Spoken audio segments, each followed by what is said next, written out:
ಗಣೇಶ ಗಣೇಶ ಎಲ್ಲಿದೆಯೋ ಅಂತ ಹುಡ್ಕೋಂಥ ಸಮಯ 102 ಇಲ್ಲಿದೆ. ಇಲ್ಲಿರ್ಬೋದಾ ಗಣೇಶ?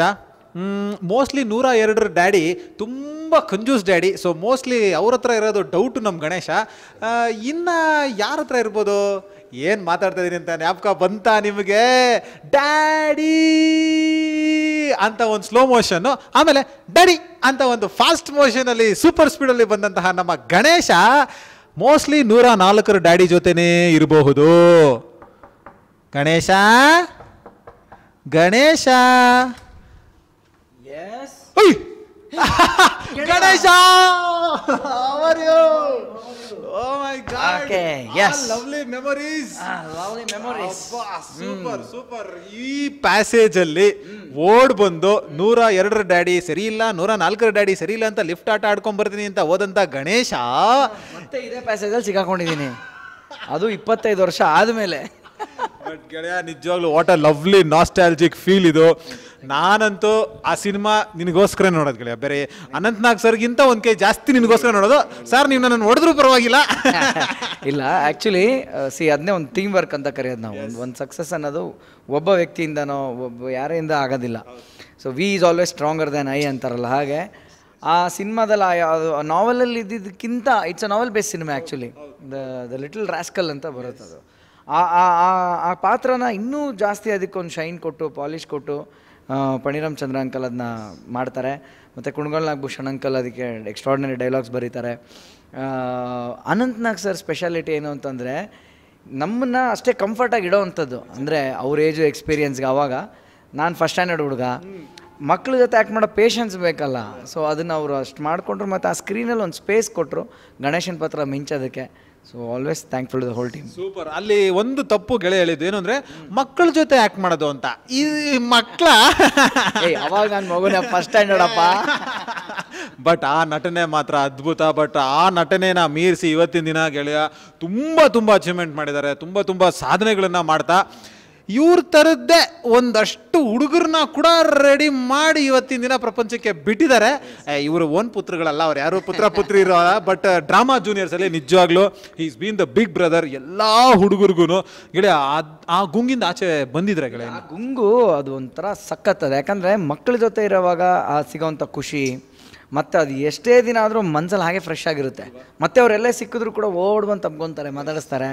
ಆ ಮಜಾನೇ ಬೇರೆಪ್ಪ, ಅದನ್ನ ಎಕ್ಸ್ಪ್ಲೈನ್ ಮಾಡೋಕ್ಕೆ ಆಗೋದಿಲ್ಲ. ಸೊ ಐ ಮೀನ್ ಆ ಟ್ಯಾಲೆಂಟ್ಗಳು ಅಂದರೆ ಇವತ್ತಿನ ಒಂದು ಖುಷಿ ವಿಷಯ ಏನು ಅಂತಂದರೆ, ಇವಕ್ಕಿಂತ ಪೇರೆಂಟ್ಸ್ ಏನಿದ್ದಾರೆ ಮೊದಲಿಗಿಂತ ತುಂಬ ಒಂಥರ ಅವರು ಮೆಚೂರ್ಡಾಗಿ ಬಂದಿದ್ದಾರೆ. ಅಂದರೆ ನಮ್ಮ ಮಕ್ಕಳಲ್ಲಿ ಏನೇನು ಟ್ಯಾಲೆಂಟ್ಸ್ ಇದೆ ಅಂತ ಡಿಸ್ಕವರ್ ಮಾಡೋಕ್ಕೆ ಸ್ಟಾರ್ಟ್ ಮಾಡಿದ್ದಾರೆ. ಅದಕ್ಕೊಂದು ವೇದಿಕೆ ಸಪೋರ್ಟ್ ಇದೆ. ಮೊದಲೆಲ್ಲ ಸಿನಿಮಾ ಸೀರಿಯಲ್ ಅಂದ್ರೆಲ್ಲ ಎಲ್ಲ ಹಾಳಾಗೋಗ್ಬಿಡ್ತಾರೆ ಅನ್ನೋದೇ ಕಲ್ಪನೆ, ಹಂಗೆ ಕಳಿಸ್ತಾನೆ ಇರಲಿಲ್ಲ. ಈಗ ಅದನ್ನೆಲ್ಲ ಬದಿಗಿಟ್ಟು ಓದೋದು ಜೊತೆಗೆ ಇದನ್ನು ಮಾಡಿಸ್ತಾ ಇದ್ದಾರೆ. So thanks to parents first ಹೇಳಬೇಕು. ಸೂಪರ್. ಆ್ಯಂಡ್ ಈಗ ಸೀಸನ್ 2, ಆ ಸೀಸನ್ 2 ಗ್ಯಾಪಲ್ಲಿ ಈ ಕಾಮಿಡಿ ಕಿಲಾಡಿಗಳು ಅಂತ ಕೂಡ ಬರುತ್ತೆ ಗೆಳೆಯ. ಇದನ್ನೆಲ್ಲ ನೋಡ್ತಿದ್ದಾಗ ನಾನು ಈ ಒಂದು ಹುಡುಗರಿಗಾಗಲಿ ಕಾಮಿಡಿ ಕಿಲಾಡಿಗಳಿಗಾಗಲಿ ನಾನೊಬ್ಬ ಆ್ಯಂಕರ್ ಆಗಲಿ ಅಥವಾ ಹೋಸ್ಟ್ ಆಗಲಿ ಅನ್ನೋದಕ್ಕಿಂತ ಒಂದು ಸ್ಫೂರ್ತಿನ ತುಂಬುವಂತಹ ವ್ಯಕ್ತಿ ಅಂತ ಯಾವಾಗಲಾರು ತುಂಬ ಹೆಮ್ಮೆ ಆಗಿರುತ್ತೆ. ಡೆಫಿನೆಟ್ಲಿ ಅಲ್ವಾ? ಹೆಮ್ಮೆ ಅನ್ನೋದಕ್ಕಿಂತ ಹೆಚ್ಚಿಗೆ ಖುಷಿ ಅಂತ ಖಂಡಿತ ಪಡ್ತೀನಿ ನಾನು. ಬಿಕಾಸ್ ಆ ಒಂದು ಸ್ಪೇಸಲ್ಲಿ ನನ್ನನ್ನೆಲ್ಲರೂ ಇಷ್ಟಪಡ್ತಾರೆ. ಅಂದರೆ ಅವ್ರ ಜೊತೆ ಒಬ್ಬ ಗೆಳೆಯನಾಗಿ ಅಥವಾ ಒಂದು ಬ್ರದರಾಗಿ, ಬಿಗ್ ಬ್ರದರ್ ಏನೇನು ಕರೆದೆ. ಸೊ ಆ ಕಿಲಾಡಿಗಳು ಇರ್ಬೋದು, ಅವರು ಇರ್ಬೋದು. ಆಮೇಲೆ ನಾನು ಸ್ಟ್ರಗಲ್ ಪಟ್ಕೊಂಡೇ ಬಂದಿರತಕ್ಕಂಥದ್ದು. ನೋಡೇ ಈಸಿ ರೋಡ್ ನನಗೆ ಇಲ್ಲಿವರೆಗೂ ಬರೋಕ್ಕಿದ್ದಿದ್ದು. ಸೊ ಅವ್ರ ಪೇನ್ ನನಗೆ ಅರ್ಥ ಆಗುತ್ತೆ, ಅವ್ರ ರೋಡ್ ನನಗೆ ಅರ್ಥ ಆಗುತ್ತೆ. ಸೊ ಹಾಗಾಗಿ ಅವ್ರನ್ನ ನಾನು ಕಂಫರ್ಟಬಲ್ ಆಗಿಡ್ತೀನಿ. ಅವರು ಬೇರೆ ಟೈಮಲ್ಲಿ ಅವರ ಬೇರೆ ಕಷ್ಟಗಳು ಸುಖಗಳೆಲ್ಲ ಮಾತಾಡ್ತೀವಿ. ಸೊ ಹಾಗಾಗಿ ಅವ್ರಿಗೇನಾಗುತ್ತೆ, ಸ್ಟೇಜ್ ಮೇಲೆ ಬಂದಾಗ ಒಬ್ಬರು ಸೆಲೆಬ್ರಿಟಿ, ಒಬ್ಬರು ಇವಾಗ ಫ್ರೆಶರ್ ಅನ್ನೋ ಒಂದು ಡಿಸ್ಟೆನ್ಸ್ನ ನಾನು ಕಮ್ಮಿ ಮಾಡಿಬಿಡ್ತೀನಿ. ಅವ್ರಿಗೇನಾಗ್ಬಿಡುತ್ತೆ ಅಂದರೆ they feel very comfortable with me. So ಅದನ್ನು ನಾನು ಮಾಡ್ತೀನಿ, ಬಿಕಾಸ್ ನಾನು ಅದನ್ನು ಅನುಭವಿಸ್ಕೊಂಡು ಬಂದಿದ್ದೀನಿ. ಹಾಗಾಗಿ ಸೊ ಯಾರೇ ಆಗಲಿ, ಯಾರು ಮಾತಾಡಿದ್ರು ಅನ್ನೋದ್ರ ಜೊತೆ ತುಂಬ ಕಂಫರ್ಟಬಲ್ ಆಗಿಬಿಡ್ತಾರೆ. ನನ್ನ ಪರ್ಸ್ನಲ್ ಎಕ್ಸ್ಪೀರಿಯನ್ಸ್ ಅದು. ಬಟ್ ಗೆಳೆಯ, ಇಷ್ಟನ್ನು ಕೂಡ ನೀನು ಒಂದು ಸಾಧನೆ ಆಗಲಿ ಅಥವಾ ಇದೊಂದಾಗಲಿ ಅದನ್ನು ಯಾವುದನ್ನು ತಲೆಗೆ ತಗೊಳ್ಳಲ್ಲ ನೋಡಿ, ಅದು ದೇರ್ ಯು ಆರ್ ಗ್ರೇಟ್ ನನ್ನ ಪ್ರಕಾರ ನಿಜವಾಗ್ಲೂ. ನನಗೆ ಯಾರೋ ಒಬ್ರು ಒಂದು ಒಳ್ಳೆ ಮಾತು ಹೇಳಿದರು. ಏನು ಅಂತಂದರೆ, ಸಕ್ಸಸ್ ಹೆಂಗೆ ಅಂತಂದರೆ ನಮ್ಮ ಕಾರಲ್ಲಿ ಒಂದು ಒಳಗಡೆ ಮಿರರ್ ಇರುತ್ತೆ ಗೊತ್ತಾ, ರೇರ್ ಮಿರರ್. ಅದಿದ್ದಂಗೆ ಸಕ್ಸಸ್, ಅದರಲ್ಲಿರುವಂಥ ವಿಷಯ ಇದ್ದಂಗೆ. ಇವಾಗ ನೀನು ಕಾರ್ ಓಡಿಸ್ಬೇಕು ಅಂದ್ರೆ ಆ ಮಿರರ್ ನೋಡ್ಕೊಂಡು ಓಡಿಸ್ತೀಯ, ಅಲ್ಲ ಮುಂದೆ ನೋಡ್ಕೊಂಡು ಓಡಿಸ್ತೀಯ? ಮುಂದೆ ನೋಡ್ಕೊಂಡು. ಸೊ ಈ ಮಿರರ್ ಏನಿದ್ರು ಸುಮ್ಮನೆ ಅವಾಗ ಒಂದ್ಸಲಿ ತಲೆ ಹಿಂಗೆ ಅಡ್ಜಸ್ಟ್ ಮಾಡ್ಕೊಳ್ಳೋಕ್ಕೆ, ಓಡ್ಸೋಕ್ಕೆ ನಾನು ಯಾರು, ಎಲ್ಲಿಂದ ಬಂದೆ, ಒಂದು ಸತಿ ರೆಫರೆನ್ಸು, ಓಕೆ ಬಟ್ ತಿರ್ಗಾ ನಾನೇನೋ ಆಗಬೇಕು ಅಂತ ನಾನು ಮುಂದೆ ನೋಡ್ಕೊಂಡೆ ಡ್ರೈವ್ ಮಾಡಬೇಕೇ ಹೊರತು ಈ ಮಿರರೇ ನೋಡ್ಕೊಂಡು ನಾನು ಅದಾಗಿದೆ ಇದೆಲ್ಲ ಹೋಗಿ ಇಟ್ಬಿಡುತ್ತೆ car. That can never happen. So who is this great person ಏನಾದರೂ? I think his name is master Anand ನನ್ನ ಪ್ರಕಾರ. ಒಬ್ರು ಹೇಳಿದ್ರು ನನಗೆ, actually very close friend of mine. But really well said, really well said. ಯಾಕೆಂದರೆ ತುಂಬ ಸಿಂಪಲಾಗಿ ಹೇಳಿದ್ರು ಅದನ್ನು ಅವರು. ಎಷ್ಟು ಸಿಂಪಲಾಗಿ ಹೇಳಿದ್ರೆ ಅಷ್ಟೇ ಆನಂದ್ ಮಿರರ್ ಇದ್ದಂಗೆ, ಅದು ಒಂದೊಂದು ಸರಿ ನೋಡ್ಕೋಬೇಕಷ್ಟೇ, ಅದನ್ನು ನೋಡ್ಕೊಂಡು ಮುಂದೆ ಹೋಗೋಕ್ಕಾಗಲ್ಲ ನಾವು ಅಂತ. So fantastically set. ಯಾರೇ ಎಲ್ಲೇ ಹೋದ್ರೂ ಇವಾಗ ನೋಡಿ, ಯಾವಾಗಲೂ ಕಾರ್ನ ಜ್ಞಾಪಿಸ್ಕೊಳ್ಬೇಕು ನಾವು, ಕಾರಲ್ಲಿರೋ ರೇರ್ ವ್ಯೂ ಮಿರರ್ ಥರ. What a lovely example. But ಈಗ ನೆಕ್ಸ್ಟು ಡ್ರಾಮಾ ಜೂನಿಯರ್ಸ್ 2 ಆಡಿಷನ್ಸಲ್ಲಿ ಮಾಸ್ಟರ್ ಆನಂದಿನ ಮಾಸ್ಟರ್ ಬರುವಂತಹ ಸಾಧ್ಯತೆಗಳು? ಅಂದರೆ ನನ್ನ ಮಗ ಬರ್ತಾನೆ. ಇಲ್ಲ 4 ವರ್ಷ ಅಂತ ಹೇಳಿದಾರಪ್ಪ, 4ರಿಂದ 13 ಅಂತ ಹೇಳಿದ್ದಾರೆ. ಇಲ್ಲ, ನನಗೆ 2 ಉದ್ದೇಶದಿಂದ ನಾನು ಅದನ್ನು ಮಾಡಿಸ್ತಾ ಇಲ್ಲ. ಒಂದು, ಅವನು ಬರ್ತಾನೆ, ಅವ್ರ ಜೊತೆ ಡ್ರಾಮಾ ಮಕ್ಕಳು ಅವರೆಲ್ಲ ಫ್ರೆಂಡ್ಸ್, ಲಾಸ್ಟ್ ಸೀಸನ್ ಅವರೆಲ್ಲ.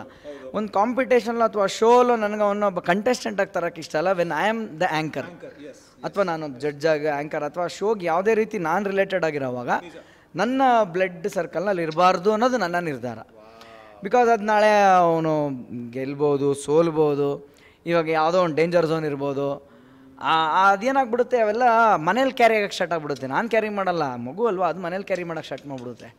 ಸೊ ಹಾಗಾಗಿ ಅದನ್ನು ನಾನು ಮನೇಲಿ ಹ್ಯಾಂಡಲ್ ಮಾಡೋಕ್ಕಲ್ಲ ಆ್ಯಸ್ ಎ ಡ್ಯಾಡಿ. ಅವನಿಗೆ ಹೆಂಗೆ ಸಮಾಧಾನ ಮಾಡ್ತಿದ್ದೆ ಗೆಳೆಯ ಇದನ್ನೇನಾರು ಅವ್ನು ಮಾತಾಡೋದನ್ನ, ಇದ್ರ ಬಗ್ಗೆ ಬರ್ತೀನಿ ಅಂತ ಹೇಳೋದನ್ನ? ಇಲ್ಲ, ಅವನಿಗೆ ಏನಾಯಿತು ಅಂತಂದರೆ, ಇದಕ್ಕೆ ಮುಂಚೆ ನಾನು ಮಾಡಿದಂಥ ಸೀರಿಯಲ್ ಇರ್ಬೋದು, ಪಡವರಳ್ಳಿ ಪಡ್ಡೆಗಳು, ರೋಬೋ ಫ್ಯಾಮಿಲಿ, ಆ ಶೂಟಿಂಗ್ ಎಲ್ಲ ಬರೋನು ಅವನು. ಅದು ನೋಡಿ ಅವ್ನಿಗೆ ಏನಾಗ್ಬಿಡ್ತು ಅಂದರೆ, ಶೂಟಿಂಗ್ ಅನ್ನೋದು ಅವ್ನಿಗೆ ಗೊತ್ತಾಗ್ಬಿಟ್ಟಿದೆ. ಇದು ಹಿಂಗೆ ನಡೆಯುತ್ತೆ. ಯಾವ ರೀತಿ ಅಂದರೆ, ಒಂದು ಸಲ ಒಂದೊಂದು ಎಪಿಸೋಡ್ ಮಾಡಿಸೋಣ ಅಂತ ಸುಮ್ಮನೆ ಮಾಡಿಸಿದ್ದೆ. ಆ ಎಪಿಸೋಡಲ್ಲಿ ಅವನು ಮುಖ ಡಲ್ ಮಾಡ್ಕೊಂಬಿಟ್ಟಿದ್ದ. ಯಾಕೋ ಅಂತಂದ್ರೆ ನನಗೆ ಡೈಲಾಗೇ ಇಲ್ಲ ಅಂತಂದ. ನಿಂಗೆ ಡೈಲಾಗ್ ಇದೆಯಪ್ಪ ಅಂದ್ಬಿಟ್ಟು ಸುಮ್ಮನೆ ನಮ್ಮ ಅಸಿಸ್ಟೆಂಟ್ ಡೈರೆಕ್ಟರ್ ಕಣ್ಣು ಹೊಡೆದ್ಬಿಟ್ಟು ಏನೋ ಒಂದು ಲೈನ್ ಹೇಳ್ಸಿ ಅವನಿಗೆ. ಮೈನ್ ಹುಡುಗ ಇನ್ನೊಬ್ಬ ಇದ್ದ, ನೀವು ನನ್ನ ಮಗನ್ನೇ ನಾನು ಸುಮ್ಮನೆ ಟ್ರಯಲ್ಗೆ ಪಕ್ಕದಲ್ಲಿ ನಿಲ್ಲಿಸಿದ್ದೆ. ಅವ್ನಿಗೆ ಆ ಡೈಲಾಗ್ ಕೊಟ್ಟರು ಅವ್ನ ಮುಖ ಸರಿ ಹೋಗ್ತಾ ಇಲ್ಲ. ಗೆಸ್ ಏನಕ್ಕೆ ಇರ್ಬೋದು ಅಂತ ಗೊತ್ತು ಅವನಿಗೆ, ಇದು ಡಮ್ಮಿ ಅಂತ. ಅಲ್ಲ, ಹಂಗಲ್ಲ. ಅವ್ನ ಲಾಜಿಕ್ ಏನು ಅಂದರೆ, ನಾನು ಡೈಲಾಗ್ ಇರೋ ಆರ್ಟಿಸ್ಟ್ ಆದರೆ ನನಗೆ ಮೈಕ್ ಹಾಕ್ಬೇಕು, ನೀವು ನನಗೆ ಮೈಕೇ ಹಾಕಿಲ್ಲ. ಇದು ಯಾವ ರಕ್ತ ಅಂತ ನೋಡಿ ಐ ವಾಸ್ ಶಾಕ್ಡ್. ಆ ಟೆಕ್ನಿಕ್ಯಾಲಿಟಿ ಅವ್ನು ಅಬ್ಸರ್ವ್ ಮಾಡಿದಾನಲ್ಲ. ಅಂದರೆ ನಿನ್ಗೆ ಇವಾಗ ನಾನು ಕ್ಲೋಸಪ್ ಇಡ್ತೀನಿ, ನಿನ್ನ ಡೈಲಾಗ್ ಇದೆ ಅಂದರೆ ಟಕ್ಕಂತ ಬಂದು ಮೈಕ್ ಹಾಕ್ತಾನೆ. ಮೈಕ್ ಹಾಕೋರ್ದೆ ಇವ್ರಿಗೆ ಲೆಕ್ಕ. ಮೈಕ್ ಹಾಕಿಲ್ಲ ಅಂದರೆ ನಮ್ಗೇನು ಪೇಜ್ ಗಟ್ಟಲೆ ಡೈಲಾಗ್ ಕೊಟ್ಟರು ನಮ್ದು ಇವ್ರು ಏನೋ ತೆಗೆದು ಬಿಸಾಕ್ತಾರೆ ಅನ್ನೋದು ಅವ್ನು ರಿಜಿಸ್ಟರ್ ಆಗಿದೆ. ಸೊ ನನಗೆ ಆವಾಗ ಶಾಕ್ ಆಯಿತು. ಓಹೋ, ಇವನು ಟೆಕ್ನಿಕಲಿ ಇಷ್ಟು ಗೊತ್ತಾಗ್ತಾ ಇದೆ ಅಂದಮೇಲೆ ಓಕೆ ಅಂತ ಅಂದ್ಬಿಟ್ಟು ಒಂದೊಂದೇ ಸ್ಟೆಪ್ ನಾನು ಮುಂದೆ ತೊಗೊಂಡು ಹೋಗ್ತಾಯಿದ್ದೀನಿ. So again it is his choice. ನಾನು ಯಾವತ್ತೂ ಫೋರ್ಸ್ ಮಾಡಲ್ಲ. ಯಾಕಂದ್ರೆ ನಾನು ಎಲ್ರಿಗೂ ಹೇಳೋದು ಅದನ್ನೇ, ನಾನು ಪಾಲಿಸ್ದೆ ಹೋದ್ರೆ ಹಂಗೆ. I tell to any parent I meet, ನಿಮ್ಮ ಮಗುನ ನೀವು ಫೋರ್ಸ್ ಮಾಡಬೇಡಿ, ಇದಾಗಬೇಕು ಅದಾಗಬೇಕು ಅಂತ. ಅವ್ನು ಏನಾಗ್ತಾನೆ ಆಗಾಕ್ಬಿಡಿ. ನೀವು ಡಾಕ್ಟ್ರ್ ಅಂತ ಅವನು ಡಾಕ್ಟ್ರ್ ಯಾಕೆ ಆಗಬೇಕು, ಅವ್ನು ಇನ್ನೇನೋ ಆಗ್ಬೋದು. ನೀವು ಇಂಜಿನಿಯರ್ ಅಂತ ಅವನು ಯಾಕೆ ಅದೇ ಆಗಬೇಕು, ಯು ಲಿವ್ ಇಟ್ ಅಂತ ಹೇಳ್ತೀನಿ.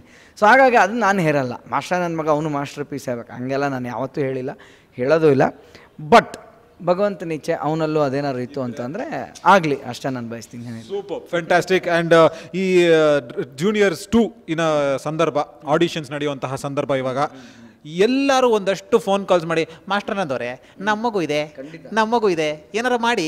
ಖಂಡಿತ. ನನಗೆ ಪಾಪ ಅವ್ರಿಗೆ ಎಲ್ರಿಗೂ ಪ್ರಾಯಶಃ ನಿಂದು ರೀಚ್ ತುಂಬ ಚೆನ್ನಾಗಿರೋದ್ರಿಂದ ಎಲ್ರಿಗೂ ಒಂದು ಹೇಳೋಕ್ಕೆ ಇಷ್ಟಪಡ್ತೀನಿ. ಏನು ಅಂತಂದರೆ, ಸೆಲೆಕ್ಟ್ ಮಾಡೋದಲ್ಲ ನನ್ನ ಕೆಲಸ, ನಾನು ಮಾಡೋದಲ್ಲ ಅದು. It is a very responsible job. ಒಂದು ದೊಡ್ಡ ಬ್ಯಾಕ್ ಆ್ಯಂಡ್ ಟೀಮ್ ಇದೆ, ತುಂಬ ಬ್ರೈನ್ ಇರ್ತಕ್ಕಂಥ ಟೀಮ್ ಇದೆ. ಆ ಟೀಮ್ ಅದರಿಂದ ವರ್ಕ್ ಮಾಡ್ತಾ ಇದೆ. ಅಲ್ಲಿ ಲೊಚ್ಕೊಡ್ತಾ ಇದೆ ಗೆಳೆಯ, ಲೊಚ್ಕೊಡ್ತಾ ಇದೆ. ಸೊ ನಿಜ, ನಾನು ಸುಳ್ಳು ಹೇಳ್ತಾ ಇಲ್ಲ. ಸೊ ಶರಣಯ್ಯ ಅಂತ ನಿರ್ದೇಶಕರು, ಅವ್ರ ಜೊತೆ ಬರ್ತಕ್ಕಂಥ ಟೀಮ್ ಎಲ್ಲ ಒಂದು ಬಳಗ ಇದೆ.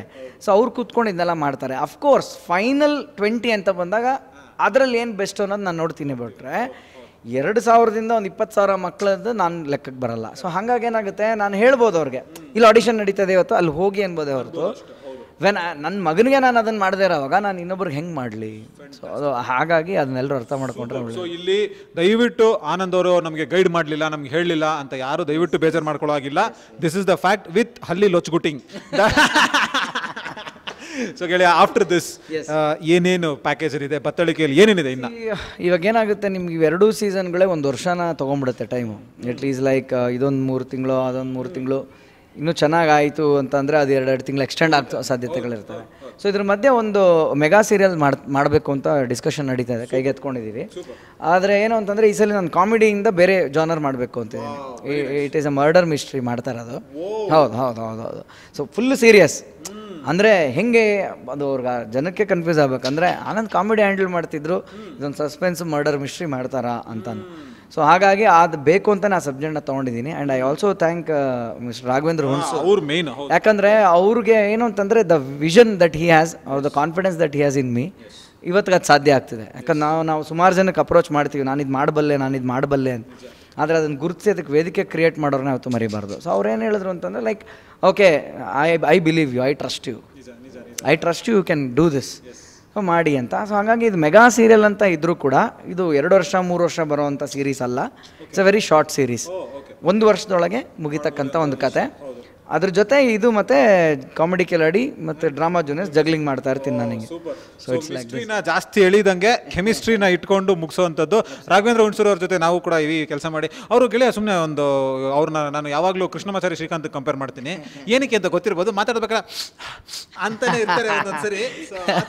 ಬಟ್ ನೋಡೋಕೆ ತುಂಬ serious, but heavy understanding person. TV ಅಂದರೆ ಏನು ಅಂತ ಗೊತ್ತಿರೋ ಅಂತ ಮನುಷ್ಯ. ಅಬ್ಸಲ್ಯೂಟ್. ಟಿವಿ ಅನ್ನೋದಕ್ಕಿಂತ ಹೆಚ್ಚಾಗಿ ಪಲ್ಸ್ ಆಫ್ ದ ಆಡಿಯನ್ಸ್ ಅಂತೀವಲ್ಲ ನಾವು, ಈ ಜನಕ್ಕೆ ಏನು ಬೇಕು, ಏನು ಅವ್ರಿಗೆ ಇಷ್ಟ ಆಗುತ್ತೆ, ಆ ರೀಚ್ ಏನು ಮಾಡಿದ್ರೆ ಅವ್ರು ಇವತ್ತು ಒಂದು ದಿವಸ ಜನ ಟಿ ವಿ ಮುಂದೆ ಕೂತ್ಕೊತಾರೆ ಅನ್ನೋದನ್ನು ಭಾಳ ಚೆನ್ನಾಗಿ ಒಂದು ಪರ್ಮಿಟೇಷನ್ ಕಾಂಬಿನೇಷನ್ ಮಾಡಿ ವರ್ಕ್ ಮಾಡಿರುವಂಥ ವ್ಯಕ್ತಿ. ಸೊ ಏನಾಗುತ್ತೆ ಅಂದರೆ ಅವ್ರಿಗೆ ಗೊತ್ತು ಆ ಟೈಮಲ್ಲಿ ಆ ಜನರಲ್ಲಿ ಏನು ವರ್ಕ್ ಆಗುತ್ತೆ ಅಂದ್ಬಿಟ್ಟು ಅಂತ. ಆ್ಯಂಡ್ ಆ್ಯಾವ್ರೇಜ್ ನಾನು ಹೇಳೋದಾದರೆ ಯಾವ ಮನುಷ್ಯನ 100% ಆಗೋಕ್ಕಾಗಲ್ಲ. ಸೊ 90 ಆ್ಯಂಡ್ ಅಬೋವ್ ಬಂದಮೇಲೆ ನಿಮಗೆ your as good as 100. Don Bradman 99.9. Our favourite Sachin is something 45 change average. ಲೆಜೆಂಡ್ಸ್ಗಳೇ ಆ ಆ್ಯಾವ್ರೇಜಲ್ಲಿರೋವಾಗ ಎಲ್ಲರಿಗೂ ಏನಾಗುತ್ತೆ ಅದೊಂದಿದೆ. ಆ ಲಿಮಿಟೇಷನ್ ಹೇಳೋದಾದ್ರೆ Raghu will always stand above 90% for me. Fantastic ಗೆಳೆಯ, all the very best. Lovely talking to you and in this nostalgic place. ನನಗಂತೂ ಇದು ಮರೆಯೋಕ್ಕಾಗದೇ ಇರೋವಂಥ ಜಾಗ. ಸೂಪರ್ ಗೆಳೆಯ, ಆಲ್ ದ ವೆರಿ ಬೆಸ್ಟ್. ಈ ಇಂಟರ್ವ್ಯೂ ಹೇಗಿತ್ತು ಏನು ಅಂತ ಹಂಗೆ ಹೇಳಿ. ಒಂದು ರೇಡಿಯೋ ಸ್ಟೇಷನಲ್ಲಿ ನಾನು ಮತ್ತು ನವೀನು ಒಟ್ಟಿಗೆ ವರ್ಕ್ ಮಾಡ್ತಾ ಇದ್ವಿ. I mean non stop Naveen ನಿಮ್ಗೆ ಗೊತ್ತೇ ಇದೆ. ನಂದು ರೇಡಿಯೋ ಮಿರ್ಚಿಲಿ ತಮಾಷೆ ಫ್ಯಾಕ್ಟ್ರಿ ವಿತ್ ಮಾಸ್ಟರ್ ಆನಂದ್ ಅನ್ನೋ ಶೋ ನಾನು ಮಾಡ್ತಾಯಿದ್ದೆ. ಅವಾಗಿಂದ ನಮ್ಮ ಗೆಳೆತನ. ಸೊ ಅವನಲ್ಲಿ ಸಾಕಷ್ಟು ಹಿಡನ್ ಟ್ಯಾಲೆಂಟ್ ಇದೆ, ಅವನ ಸ್ವಂತ ಥಿಂಕಿಂಗ್ ಇದೆ, ಸ್ವಂತ ಎಬಿಲಿಟೀಸ್ ಇದೆ, ಅವ್ನ ಕಾಲ ಮೇಲೆ ನಿಂತ್ಕೊಂಡು ಏನು ಬೇಕಾದ್ರೂ ಸಾಧಿಸೋವಂಥ ಒಂದು ಛಲ ಇದೆ.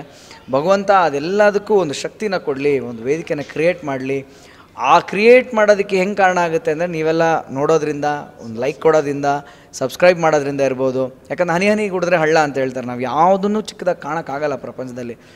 ಯಾವ ಟೈಮಲ್ಲಿ ಬೇಕಾದ್ರೂ ಟರ್ನ್ ದ ಟೇಬಲ್ ಆಗ್ಬೋದು. ಸೊ ನಿಮ್ಮ ಒಂದು ಪುಟ್ಟ ಲೈಕ್ಸ್ ಇರ್ಬೋದು, ಒಂದು ಸಬ್ಸ್ಕ್ರೈಬ್ ಇರ್ಬೋದು, ಅದು ಗೆಳೆಯನ್ನ ಒಂದು ದೊಡ್ಡ ವೇದಿಕೆಗೆ ತಲುಪಿಸೋದಕ್ಕೆ ಹೆಲ್ಪ್ ಆಗುತ್ತೆ ಅಂತ ನಾನು ಖಂಡಿತ ಹೇಳೋಕ್ಕೆ ಇಷ್ಟಪಡ್ತೀನಿ. ನೋಡಿ, ಲೈಕ್ ಕೊಡಿ, ಸಬ್ಸ್ಕ್ರೈಬ್ ಮಾಡಿ.